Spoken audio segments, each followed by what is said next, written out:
ബന്ദിമോചനം ആവശ്യപ്പെട്ട് ഇസ്രായേലിൽ പ്രതിഷേധം ശക്തം. ജീവൻ രക്ഷാ ദിനമായി ആചരിക്കുകയാണ് ഇന്ന് ഇസ്രായേൽ. ബന്ദികളുടെ ബന്ധുക്കൾ ഉൾപ്പെടെ ആയിരങ്ങളാണ് പ്രതിഷേധവുമായി തെരുവിൽ ഇറങ്ങിയിരിക്കുന്നത്. ഇന്ന് ദേശീയ പണിമുടക്കും പ്രഖ്യാപിച്ചിട്ടുണ്ട്. ഗസയിൽ ഇസ്രായേൽ തുടരുന്ന വംശഹത്യ യുദ്ധം കാരണമാണ് ബന്ദിമോചനം നീളുന്നതെന്ന് പ്രതിഷേധക്കാർ ചൂണ്ടിക്കാട്ടുന്നു. മധ്യ ഇസ്രായേലിലെ പ്രധാന റോഡുകൾ പ്രതിഷേധക്കാർ ഉപരോധിച്ചു.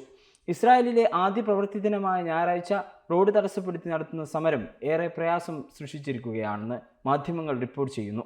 പ്രധാന പാതകൾ തീക്കത്തിച്ചാണ് തടസ്സം സൃഷ്ടിച്ചിരിക്കുന്നത്.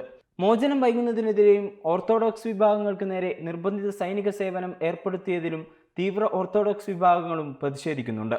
കഴിഞ്ഞ ദിവസം ഇസ്രായേലിലെ ബെയ്റ്റ് ലിഡ് സൈനിക ജയിലിന് പുറത്ത് പ്രതിഷേധക്കാർ പോലീസുമായി ഏറ്റുമുട്ടി. ജെറുസലേം ഫാക്ഷൻ, സോണിം ഹസിഡിക് വിഭാഗം, മറ്റ് തീവ്ര ഓർത്തഡോക്സ് ഗ്രൂപ്പുകളുടെ നേതൃത്വത്തിലാണ് പ്രതിഷേധമെന്ന് ഇസ്രായേലി മാധ്യമം ടൈംസ് ഓഫ് ഇസ്രായേൽ റിപ്പോർട്ട് ചെയ്യുന്നു. നേരത്തെ തന്നെ നിർബന്ധിത സൈനിക പ്രവർത്തനം ഏർപ്പെടുത്തിയ നടപടിക്കെതിരെ തീവ്ര ഓർത്തഡോക്സുകാർ രംഗത്ത് വന്നിരുന്നു. കഴിഞ്ഞ ആഴ്ച 9 അൾട്രാ ഓർത്തഡോക്സ് ആളുകളെ കസ്റ്റഡിയിലെടുത്തിരുന്നു.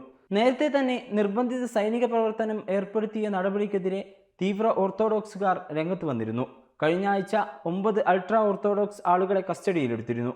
നിർബന്ധിത സൈനിക സേവനത്തിൽ നിന്ന് ഒഴിഞ്ഞുമാറുകയോ ഒഴിവാക്കുകയോ ചെയ്യുന്ന വ്യക്തികൾക്കെതിരെ എൻഫോഴ്സ്മെന്റ് ശക്തിപ്പെടുത്താനുള്ള സൈന്യത്തിന്റെ ശ്രമത്തിന്റെ ഭാഗമായിട്ടായിരുന്നു അറസ്റ്റെന്ന് ചാനൽ 12 റിപ്പോർട്ട് ചെയ്യുന്നു.